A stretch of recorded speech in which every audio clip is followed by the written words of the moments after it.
Break બાદ આપ ફરી એકવાર આપનું સ્વાગત। આ પ્લેન ક્રેશની દુર્ઘટનામાં 265 લોકોના મોતની પુષ્ટિ થઈ ચૂકી છે। એમાંના એક મુસાફર હતા કેતન શાહ કે જેઓ વડોદરાના રહેવાસી હતા અને તેઓ લંડન જઈ રહ્યા હતા। પ્લેન ક્રેશમાં વડોદરાના કેતન શાહનું પણ મોત નીપજ્યું છે। અમારા સંવાદદાતાએ કેતન શાહના પરિવારજનો સાથે વાતચીત કરી, તેમનું શું કહેવું છે એ પણ સાંભળીએ।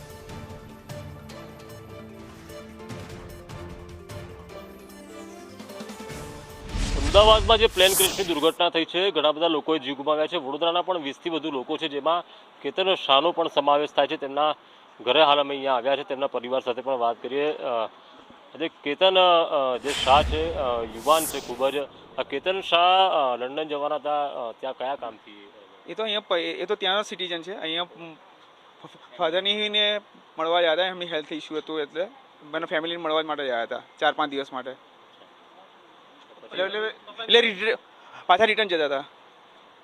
આજે આ ઘટના ઘટી છે એટલે ડીએનએ પણ લેવા આવ્યા છે તમારા? હા, ગઈકાલે લેવા આપીને આવ્યા છે અને 72 અવર્સમાં કીધું છે કે લોકો અપડેટ કરશે આપણને। એનો મૃતદેહ સોંપવાના હજુ ક્યારે સોંપવાના? હવે 72 અવર્સમાં કોલ આવશે, પછી એના પર ડિસિઝન લેશે કે શું છે શું નહીં, કેવી કન્ડિશન છે, શું હાલત છે। શું કહેશો? એટલે હવે ડીએનએ ટેસ્ટના રિઝલ્ટની રાહ જોઈએ છે અમે લોકો, અને 72 અવર્સમાં ડીએનએ ટેસ્ટનું રિઝલ્ટ આવશે એવું કીધું છે અમને। એટલે 3 દિવસમાં આમ પણ? હા, 3 દિવસ લાગવાના છે। આ ઘટનાથી સમગ્ર દેશ અને આખા વિદેશમાં પણ હાલ શોકનો માહોલ છે। હા, હવે આમાં અમે શું કરી શકીએ? અમે તો અનનેસેસરી ભોગ બની ગયા છે આ ઘટનાનો। ઘણા બધા એવા બન્યા। હા, હવે આવું તો અમે વિચાર્યું બી નહોતું। હવે એના પપ્પાની તબિયત જોવા આવેલા ભાઈ, બરાબર છે, અને રિટર્ન થતાં એમનું ફેમિલી ત્યાં લંડનમાં જ અત્યારે। અમે અત્યારે એ ટેન્શનમાં છે કે હવે ફેમિલીને અહીંયા કેવી રીતે અમે બોલાવી શકીએ એમને? એ તો કંઈ પણ ના। હા, એટલે હવે એના માટેની અમે બધી પ્રોસિજર કરી રહ્યા છે કે એનું ફેમિલી જલ્દી અહીંયા લંડનથી ઇન્ડિયા આવી જાય। કેતન શાહ કે જેઓ લંડન રહેતા હતા, પરંતુ પિતાને જોવા માટે વડોદરા આવ્યા હતા, અને પરત જ્યારે લંડન જતા હતા ત્યારે આ પ્લેન ક્રેશ થયું છે। ખૂબ જ યુવાન વયે જીવ ગુમાવ્યો છે। પરિવાર આઘાતમાં છે, લંડન રહેતો પરિવાર પણ હવે વડોદરા કેવી રીતે બોલાવીએ તે સવાલ પરિવારમાં જોવા મળી રહ્યો છે। કેમેરા પર્સન નિકેશ વડન સાથે કુણાલ શર્મા, સંદેશ ન્યૂઝ, વડોદરા। સિવિલ C7 વોર્ડમાંથી વિશ્વાસ કુમારને બહાર લાવવામાં આવ્યા છે। રિપોર્ટ કરાવવા માટે વિશ્વાસ કુમારને બહાર લવાયા। વડાપ્રધાન મોદીએ વિશ્વાસ કુમારની મુલાકાત લીધી હતી અને હવે તેમને રિપોર્ટ કરાવવા માટે C7 વોર્ડ કે જ્યાં તેમને સારવાર આપવામાં આવી રહી છે, તેમને બહાર લાવવામાં આવ્યા છે। સિવિલ હોસ્પિટલમાં દાખલ છે રમેશ વિશ્વાસ કુમાર। આ મુસાફરો જે 242 મુસાફરો હતા, તેમાં એક એવા રમેશ વિશ્વાસ કુમાર કે જેમનો જીવ બચ્યો છે, તેઓ અત્યારે જીવિત છે। અત્યારે એક્સક્લુઝિવ દ્રશ્યો આપણે બતાવી રહ્યા છીએ।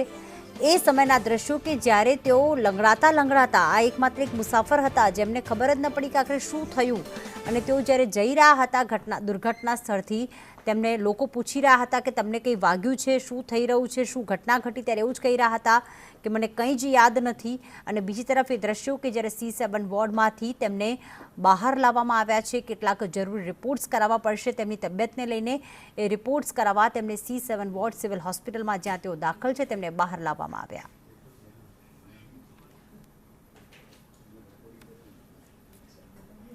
તો અરવલ્લી જિલ્લાની 3 મહિલાઓના પ્લેન ક્રેશમાં મોત નીપજ્યા।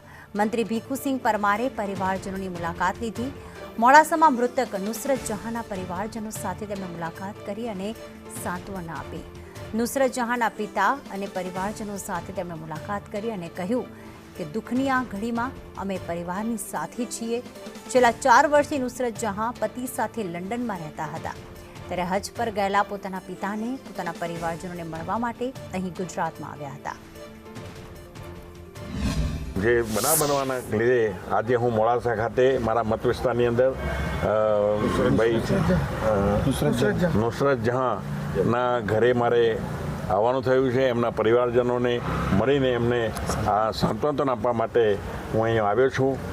ત્યારે સૌને એમના પિતાશ્રી, એમના માતા, એમના બેન ભાઈઓ, એમના પરિવારજનો સૌને આ દુઃખ સહન કરવાની ભગવાન શક્તિ આપે। લંડનથી એ બધા હજમાં જવાના હતા એટલા માટે આવ્યા હતા, ઈદના હિસાબે રોકાઈ ગયા ને પછી એ કહે છે હું ઈદ માટે રોકાવું છું ને પહેલાં તો કહે છે હું ટિકિટ કેન્સલ કરાવી નાખું, ફરી સવારે કીધું કેન્સલ કરી નાખ્યું, પાછું જવાનું વિચાર્યું।